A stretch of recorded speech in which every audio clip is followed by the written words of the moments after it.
Here's a great idea. Post a video response to a video, and then make sure that nobody in the world can hear you. Sounds like a plan to me, because it's exactly what I did. So Dragon Guy USA, thanks for pointing out my flaw in logic and the fact that my microphone was way the hell up here instead of way down here where it was supposed to be.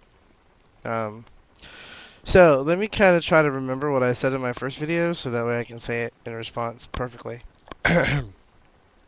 Hi! Thanks for your support. Yours and your wife's support is very important to the gay community. In a fight that is going to be the biggest civil rights battle since African Americans won their freedom, we obviously need all the voices we can get. Um, there's a few things that you said that I wanted to address, not in a negative way, but just kind of in a way to let you know how people on our side of the fence feel about it. The first thing you said was, well, me and my wife have been married for this many years, and gay couples being together doesn't bother us, so we're all for civil union. But we're against marriage because it's a religious institution. Well, the first thing I can say to that is, I respect your opinion, but you have to take a look at a few other things before you can make that statement. And that is this. One, there are over 1,000 plus rights awarded to heterosexual married couples. I'm not going to list them all for you, but obviously some of the main ones that we want are the ability to make medical decisions for our partners, the ability to write wills and where we can leave our lives to our partners if in the case of the death of one of us, where both partners can have custody over an adopted child, and so on and so forth. But there are 1,000 plus rights guaranteed a heterosexual married couple. If you look at the proposed civil union pacts, you will actually see that there are about 350 to 375 rights that the civil union pacts are willing to give us. And the problem with that is that we're missing 600 plus rights. So, again, the main focus of any argument is that we do not want special rights, we do not want special treatments, we want equal treatment. In order to have equal treatment, you can't give us civil unions because that's not equal. That's calling us second-class citizens. That's saying, okay, well, here, you want civil unions, okay, we'll give you civil unions, and here's a couple rights you can have, but you can't have them all. And that's wrong. The other thing you said is that you don't like to use the word marriage when it comes to same-sex couples because they are it is a religious institution. You know, it's as far back as you can remember, or as far back as this country has been in existence, marriage has been a religious indoctrination. All right, I will agree with you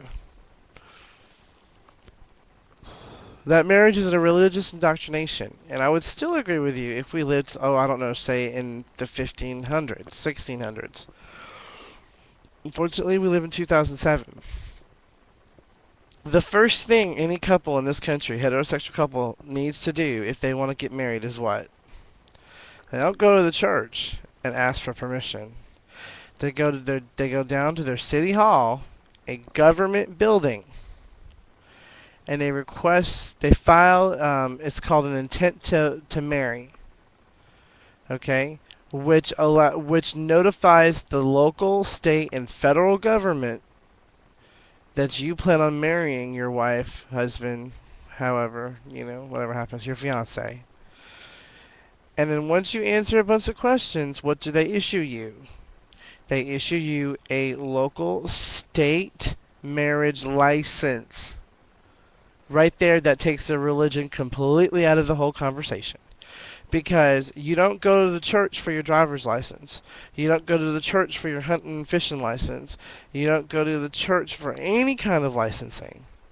You go to the state government, which is sanctioned by the United States Constitution and their own state constitutions, to get a marriage license. So, what marriage really is a religious sanctified or a religious sanctioned government union. So you take your marriage license that the state gave you and you bring it to the church of your denomination, whatever your belief is. And that church says, okay, the state says you can get married, so we will recognize your marriage in the eyes of our God. But you don't go to church to ask for permission. You go to the state courthouse or the local city hall to get your marriage license.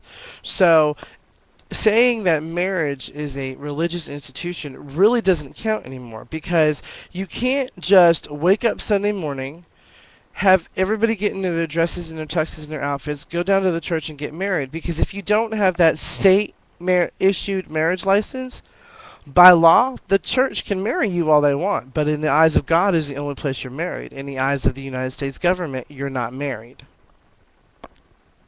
So, I thank you for your support. I'm glad you're behind us 100%. But we need marriage because we need the rights, the equality that you have, that you and your wife have enjoyed for all these many years.